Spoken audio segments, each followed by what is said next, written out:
Ano ba nangyari? Bakit nandito kayo lahat? Eka, kasi nga ho, in-scam kami ng taboy na yon, hindi ba?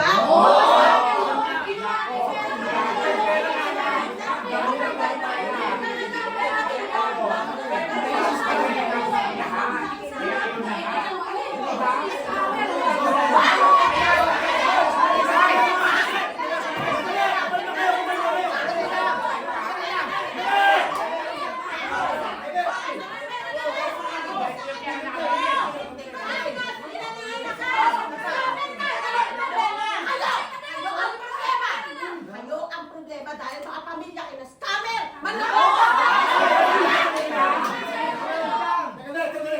Dali lang ha.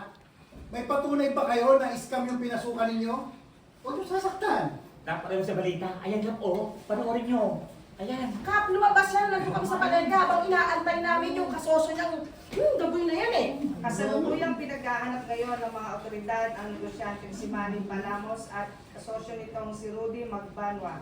Matapos mapag-alamang walang lisensya ang More and More Incorporated para mag-operate bilang isang multi-level marketing company.